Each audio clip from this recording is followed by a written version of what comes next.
G'day guys, and today I want to start us off this week tackling a fairly meaty topic, and that is quality of behaviour. Now we all want to live a high quality life if we are of stable mind. There are obviously exceptions to this rule, people who are contemptuous with reality, contemptuous with themselves, and this sort of thing, but we can recognise them as outliers and discard them for the purposes of this video. Now a high quality life necessitates high quality behaviours. Very few people are able to circumvent this. Again, they are outliers and we can discard them for the purposes of this video. Now you may think to yourself, a lot of people live high quality lives by not doing very much at all. They are born into unimaginable wealth and have every whim they can ever want taken care of. However, I would argue that material possessions, material wealth is not necessarily an indicator of high quality life. I think this is something we are programmed to believe in through our consumerist culture. We're taught to believe that happiness, success, the way we should measure our self-worth is based on how much crap we buy. So, we're feeling really good when we buy a new house, things are going well when you buy stuff. It's pretty disgusting, and it ignores the sort of fundamental aspect of humanity, which is, of course, for want of a better words, the progress and development of our souls. So we have our aim and we have our method. We want to live a high quality life, and the way we know to go about doing this is by living out high quality behaviors. So how can we identify what exactly is a high quality behavior? How do we distinguish the chaff from the wheat when we're speaking about behavior? Now I think we can do this best by knowing what exactly quality is, as a definition, as a term, and that sort of thing. Now with our widespread, practically unlimited access to information through literature and the internet, we can look up several definitions for what exactly quality is. I've got a few here. It's by no means exhaustive. There are plenty others out there. So quality is the degree of excellence of something. Quality is a character with respect to fitness or grade of excellence, and quality is how good or bad something is.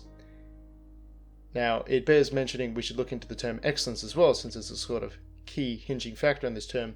And excellence is something which is outstanding or extremely good. So often when we talk about quality, we're talking with reference to things that are good quality. So when we say that was a quality meal, we're saying it was good quality. We sort of know this just based on our culture. Now the problem with these definitions in my mind is their reliance on the use of the words good and bad. Now good and bad are incredibly complex things. If you ask 100 different people what exactly is good, what exactly is bad, you will get 100 different answers. A lot of people believe a lot of different things when it comes to this, and indeed it is one of the fundamental questions of philosophy, the question of ethics: what is good, or what is the good? So as I said, people believe in all sorts of things. Some people believe that the word of a god or gods, depending on their religion, is what constitutes the good and the bad. So God says this, God says that, and that is obviously laid out for you. Some people believe behaviors which we can definitely prove to be immoral to be good. Some people think hitting children is good. Some people think stealing is good. They can justify stealing to themselves.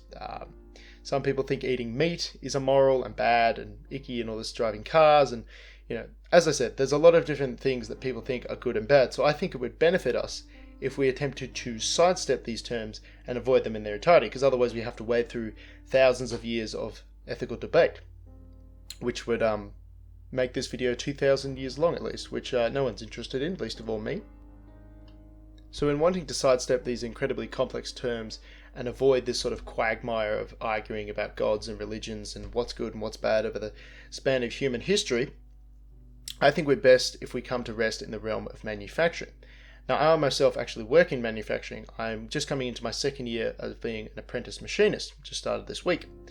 And the definition for quality used in manufacturing is something that is fit for purpose and free of defects. So obviously when we're thinking about manufacturing, we're thinking about various parts we make and that sort of thing. And that's the measure of quality that we use. We want them to be fit for purpose. For example, if we wanted to make a pin, and this pin obviously has to slide into something, this pin has to work. It has to be the right size. If it doesn't fit in, then it can't fit its purpose, and we can't say that that pin is high quality. And even if the pin is the right size, it slides in very nicely, if we make it out of the wrong material, if we make it out of a weaker kind of steel and it's just going to break as soon as you put force in it, well again, that pin is not fit for purpose, and we cannot say it is high quality. Even if it is fit for purpose, there is a difference in quality when we talk about defects. So for example, you're welding something up and it's fit for purpose, it will work, but your welds are full of porosity, well, then that's not a high quality part as something that is, welds have no porosity. And there's surface defects and all these kind of things. There's, 100 different ways to mess things up in manufacturing and only one or a handful of ways to do it right. And the ways you do it right are obviously the ways that are quality.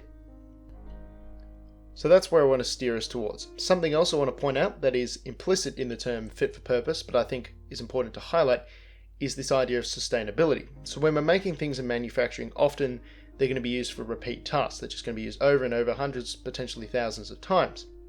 So we need our parts and our machines and all that to be sustainable, because otherwise, they're not as high quality. So for example, we can make a hammer, and this hammer is perfectly sized, it's perfectly shaped, everything it needs to do, but it's made of glass. Well, even though this hammer is fit for purpose, you can pick it up and you can certainly hit it with something, it's not sustainable because it's just going to break in one go, and therefore it's not as high quality as something made out of hardened steel or whatever, because it's not sustainable. Again, that hammer could not be said to be fit for purpose, even though you can pick it up and use it as a hammer. It's not as high quality. So that's something I want to point out. We want, if something is said to be quality, we want it to be fit for purpose, free of defects, and sustainable. So that's the definition of quality we're going to run off. Now, when we're thinking about high quality behaviors, we have to start thinking about value.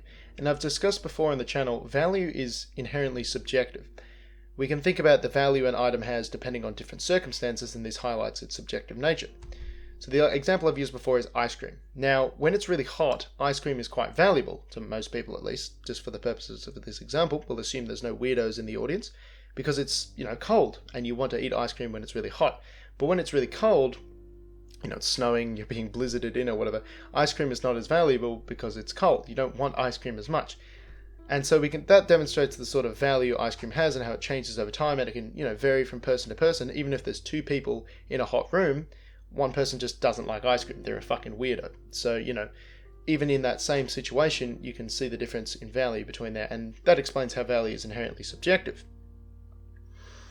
But when we have a specific aim or goal in mind, different behaviors have different degrees of relevancy. So for example, if we're in that hot room and we want to cool down, well then different behaviors have different values based on different, locations and times and places and that sort of thing.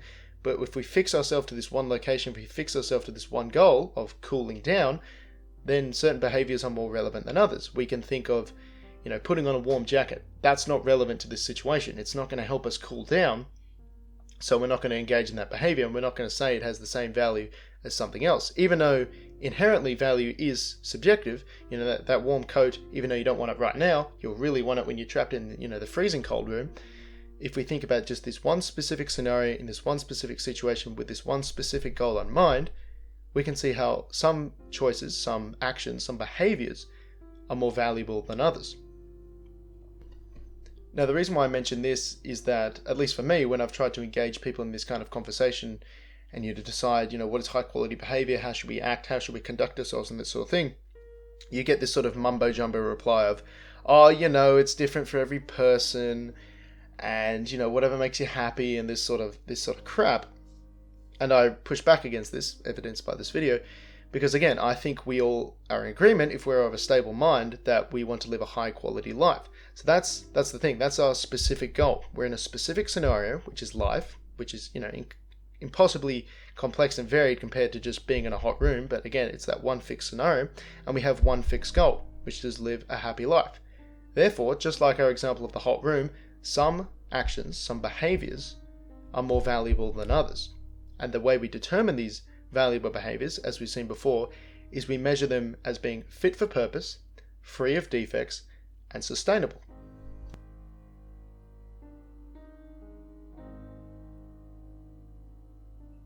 Now, the next logical step to this conversation is identifying which behaviors fit into this criteria. Now, the sum totality of that discussion would again make this video about 2,000 years long, so we won't delve into that today. I just want to provide you all with a framework for discussion, so we can all agree on definitions for words, which again can lead you into endless spirals and at worst miscommunication, because you're basically, if you're not using the same definitions for words, it's like you're speaking two different languages. Trust me, I know all about this.